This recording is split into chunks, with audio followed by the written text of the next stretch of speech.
近年、世界の心臓艦の多くがステルス性を強く意識した設計となっており、レーダーの反射断面積を可能な限り低減するために、余計なものは艦の内部に隠蔽し、その外観は極限までシンプルな平面で構成され、なんだか味気なく感じることすらあります。ということで今回は、世界のステルス艦ランキング、トップ10をお送りします。ランク付けの基準は、レーダー反射断面積、RCS の数値を元にしますが、RCS は艦のサイズが小さければ小さいほど数値が減少、つまりステルス性が高くなる傾向にあるため、普通にランキングを作ると、哨戒艇やミサイル艇、コルベットのような小型艦ばかりになってしまいます。よって、今回はフリゲート以上の大きさで、浸水済の艦を対象とします。また、各国の艦艇の RCS、レーダー反射断面積は機密中の機密で、正確な数値が公表されることなどありません。ただし、政府や軍、メーカーの公的な資料の中に、ざっくりしたヒントが書かれていることがあり、例えば、ある艦の例としては、政府の議会調査局の資料の中に、RCS は漁船並み、と記載されていたり、またある艦では、500トン級哨戒艇相当の RCS、などとされています。今回は、それらの情報を集めた上で、各艦のステルス設計の特徴を踏まえ、なおかつ、各種艦船や船舶の一般的な RCS 値も参考にしながら、ざっくりと RCS 値を算出しています。よって、基本的には個人の予想を元にしたランキングであり、半分はエンターテインメントです。ちなみに参考までに、1世代2世代前のフリゲートの RCS 値は、最低でも5000平方メートル、最大だと10万平方メートルとされるので、その数値を頭に入れてご視聴ください。第10位、タイプ45、デアリング級駆逐艦、RCS3000 平方メートル。イギリスのタイプ45、デアリング級駆逐艦は、もともと英仏伊が共同で次世代の防空艦を開発する、ホライズン計画から途中離脱して、そのノウハウを活かしつつイギリスが開発した駆逐艦で、その満載排水量は8000トンを超え、全長は150メートルオーバーと、フルサイズの駆逐艦となっています。本型では、大型の船体に、防空任務とステルス性の両立という難しい性能を求められましたが、その外観は一体化された上部構造と、緻密な計算で傾斜角をつけた原則によって構成され、各種の甲板機材、対艦ミサイル発射管、魚雷なども隠蔽されており、基本的な対策はされています。ただし、艦の後方には巨大な遠距離レーダーと、それを構成する後部構造物が設置され、さらに細かなところに目をやると、各種レーダーや通信機器、機関砲などの隠蔽が不十分で、ステルス性能的にはある程度の妥協も見られます。ちなみに本型の開発当初は、RCS は小型漁船並みである、とする記事もありましたが、一般的な小型漁船の RCS は、数十から数百平方メートル程度とされており、満載8000トンの大型艦である本艦がこの数値を達成するには、ステルス設計に全振りしても実現できるかどうかかなり難しい、というレベルなので、現状ではそこまでの能力がないのは間違いないでしょう。とはいえ、このような大型艦が RCS を3000平方メートル程度に抑えたことは評価されるべきであり、仮に RCS が2万平方メートルの艦艇を200キロの距離で捕捉する能力を持ったレーダーがあった場合、本型の RCS である3000平方メートルという数値を、レーダー方程式に当てはめて計算すると、その探知距離は120キロまで縮まります。120キロという数字だけを聞くと、結構遠距離から探知されるじゃん、と思うかもしれませんが、逆に言うと、攻撃目標に対して120キロまで見つからずに接近できる、ということになり、これはそれなりのアドバンテージとなり得ます。ミサイル全盛の現代においては、仮にマッハ1の速度のミサイルを発射した場合には、120キロの距離を6分足らずで飛行します。攻撃を受けた側は、その6分の間で迎撃行動を行うことになりますが、それがステルス性能を持ったミサイルや、極超音速ミサイルの場合には、その対応時間はさらに短くなり、同時多数の攻撃を受けた場合には対処が非常に困難になります。ということで、ミサイルの射程範囲内まで敵に探知されずに近づける、というだけで、相手からすると脅威であり抑止力となるわけです。第9位、フォルバン級駆逐艦、RCS2700 平方メートル。フォルバン級は、前述した、ホライズン計画をフランスとイタリアが進めた結果の艦で、そのフランス版がフォルバン級駆逐艦です。基本的な設計思想、設計の源流は10位のデアリング級と同様で、艦隊防空の機能を強化しつつ、ステルス性も意識した大型艦となっています。外観についてはデアリング級に似ていますが、ごちゃつきが少なく、洗練された印象で、機関砲やシウス、各種通信装置などが、外形ラインを極力乱さないように配置され、これにより、レーダー反射のホットスポットを減少させています。また、艦のサイズ的にもわずかにデアリング級よりも小さいことから、その点についても RCS には有利に働きます。その反面、コスト削減のため、レーダーの反射を低減するためのレーダー吸収剤の使用が限定的で、コストと実用性とステルス性のバランスを取った艦だと言えます。第8位、アキテーヌ級駆逐艦、RCS2000 平方メートル。アキテーヌ級は、従来の汎用艦を更新するために、フランスとイタリアが共同で進めた、フレーム、多任務フリゲート計画で開発したフランスの駆逐艦で、艦の大きさこそ前述のフォルバン級より多少小さくなったものの、マルチミッションをこなせる主力艦となっています。本級は、ステルス性の向上が強く意識されており、外観の傾斜などの基本的な対応に加え、上部構造物のほとんどを曲面ではなく平面で構成し、徹底した露出物の隠蔽や、レーダー吸収素材の使用により、艦のサイズ相応の武装を備えながらも、非探知性を抑えるという、高いステルス設計がなされています。これにより、攻撃力、という意味では前述のフォルバン級に及ばないまでも、実戦的なマルチミッション能力を持ちつつ、ステルス性を大幅に向上させた艦となりました。第7位、ボニファス級フリゲート、RCS1700 平方メートル。スペインのボニファス級フリゲートは、レーダーシステムにスパイ7を採用した最新のイージス艦で、その一番艦が2025年9月11日に進水したばかりです。最大の特徴は、統合センサー、統合マストの設計で、スパイ7を含む多くの通信機やセンサーを、環境やマストに統合し一体化しているのがポイントです。また、環境構造物より後方は、目立った構造物が設置されておらず、できる限り凹凸を減らしたデザインとなっています。つまり、ごちゃごちゃした装備はできる限り環境やマストに収納し、余計なものは外に出さない、ということが徹底されており、見た目的にもかなりスッキリした近未来的デザインとなっています。まあ個人的には日本のイージスシステム搭載艦のデザインに似ている印象。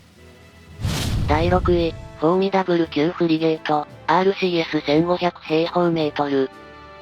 シンガポールのフォーミダブル級は、世界初の量産型ステルス艦と言われる、フランスのラファイエット級をベースとしたフリゲートです。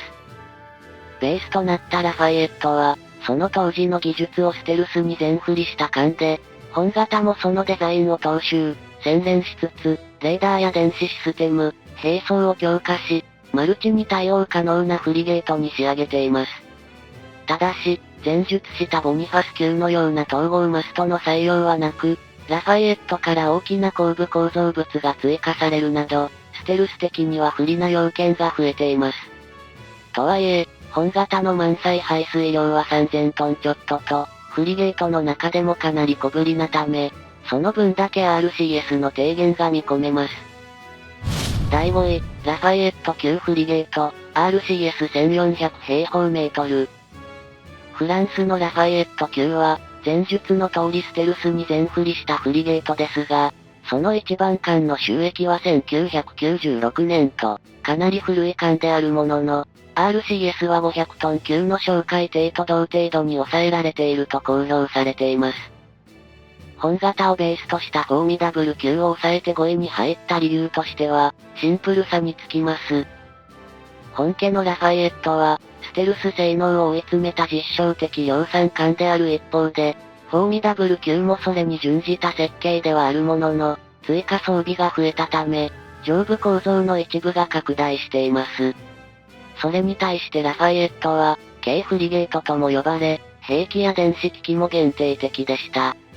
また、シンガポールでの運用を前提としたフォーミダブル級は、熱帯海域での運用を想定したことから、空調、排気、換気ダクトの開口部が拡大し、これらが微細ながら RCS を上げる要因になっています。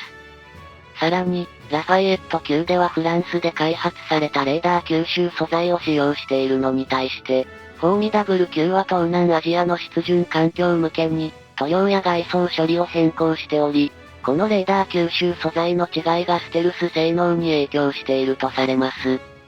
ということで、現代では艦艇にステルス設計を取り入れることは重要ですが、手っ取り早く RCS を下げるなら、シンプルで小型、これが一番ということですね。第4位、最上型フリゲート、RCS1300 平方メートル。続いて日本の最上型ですが、これは、海上自衛隊が初めて本格的にステルス性を主軸に据えて設計した水上戦闘艦と言えます。従来の汎用護衛艦の設計においては、ステルス性はあくまで、付随する工夫、というレベルでしたが、本型は、見えにくい艦を作る、という思想そのものが、当初の設計から組み込まれています。よって、その外観は5位までの艦と比べてもさらに洗練されており、艦橋や統合マストの輪郭は、切り立った一枚岩のような傾斜面で構成され、RCS に大きな影響を及ぼすような機材の露出を避けています。ということで、ランキング的にはもっと上位に入っても良さそうですが、第4位にとどまったのは、艦のサイズが満載5500トンと、フリゲートとしてはフルサイズのクラスである、という点ですね。第3位、タイプ26、シティ型フリゲート、RCS1250 平方メートル。続いてイギリスのタイプ26、シティ型フリゲートですが、これは建造真っ盛りの新型艦で、現在2隻が浸水済みとなっています。これまでの解説では、RCS を下げるにはシンプルな構成で小型艦の方が有利である、と言ってきましたが、本型は満載8000トンの大型艦となっています。にもかかわらず RCS が低い一番の要因は、上部構造の露出量の少なさです。RCS と艦の大きさとの関係を正確に説明すると、艦の大きさが RCS に影響を与えるのは間違いないのですが、より重要なのは、艦の上部構造物の露出量です。つまり、艦の排水量や全長などが RCS と完全に比例するわけではなく、艦の高い位置にある構造物の面積が多ければ多いほど、レーダー反射弾面積が飛躍的に増加します。よって、艦橋や格納庫、特に高い位置にあるマストなど、艦の上に乗っかっている部分の面積が、RCS の数値に強い影響を与えることになります。通常は、艦のサイズに応じて上部構造物の面積も増えるため、RCS が悪化しますが、本型については、サイズに対して上部構造が非常に小さくコンパクトになっています。ESB 指標、上部構造露出量の想定数値を同じクラスの艦と比べると、上部構造の相対体積は群を抜いて低くなっており、これに加えて、装備を徹底的に隠蔽し、露出をなくすことで、低い RCS に抑えています。第2位、アミラルロナルク級駆逐艦、RCS1000 平方メートル。アミラルロナルク級駆逐艦は、2025年10月に就役したばかりのフランス最新の駆逐艦です。外観の特徴としては、水栓部が突出した独特な艦首のデザインで、これは、水栓長を長くして増波抵抗を軽減するための構造となっており、アックスバウ、ハロー貫通型と呼ばれます。まあこの構造自体はステルス性とあまり関係ありませんが、本級についてもレーダー反射角など、緻密に計算された外観の傾斜が付けられており、環境上部の統合マストに機器を集中させています。また、第2位に食い込んだ理由としては、その大きさも要因となっており、本級は駆逐艦と名乗る割には、満載排水量が4500トンちょっとと、実質的には中型フリゲートです。さらに、上部構造露出量についても、同サイズの艦と比べて少ないため、艦の大きさを抑制しつつ露出量を減らし、また、電波吸収材など高度で最新の技術を投入している点も評価されます。ここまででフランスの艦は4つもランクインし、フランスはステルス艦建造のパイオニアでもあるので、本級は、これまでの技術を詰め込んだフランス製ステルス艦の結晶のような存在でしょうね。第1位、ズムボルト級駆逐艦、RCS500 平方メートル。はい、ということで、第1位は異次元のステルス性能を持つズムボルト級です。ズムボルトの全長は180メートルを超え、満載排水量は約1万5000トンと、世界最大の駆逐艦となっています。巨艦にもかかわらず第1位となった理由は、その独特すぎる見た目が全てを物語っています。艦体の全ての面に傾斜が付けられ、ほぼ直線で構成されており、従来までのマストは廃止され、ほとんどのアンテナも環境上部構造物の傾斜壁面に埋め込まれ、さらに、艦の全高をかなり低くすることで、上部構造露出量も低く抑えています。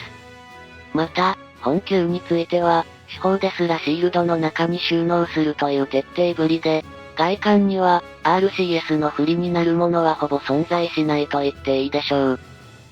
従来ステルス艦と呼ばれる他国の艦も、艦体に傾斜をつけて直線構成を採用し、できる限り余計な遮蔽物を外装に設置しないなどの対応は行っていましたが、ズムボルトの最も得意な点は、ハロー貫通タンブルホーム線型を採用している点です。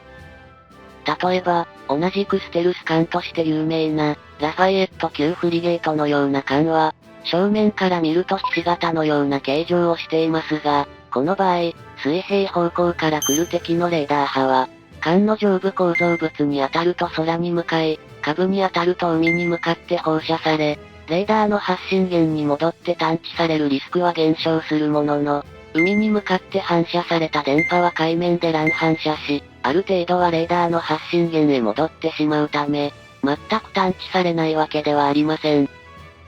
それに対してズムボルト級では、艦の下から上まで切り上げたような三角形の形状となっており、艦のどの面にレーダー波が当たっても、水平方向から来る電波はほぼ全て空に向かって反射されるため、RCS の影響が比較的少ない艦の下部構造についても、徹底した対策がなされています。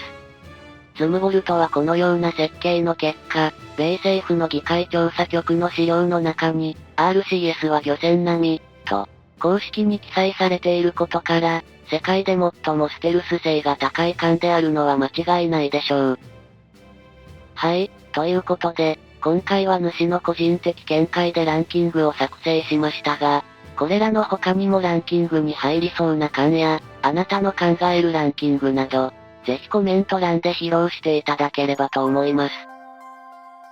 よろしければ、ハイプ、いいね、チャンネル登録、押していただけると動画作成の励みになりますので、どうぞよろしくお願いします。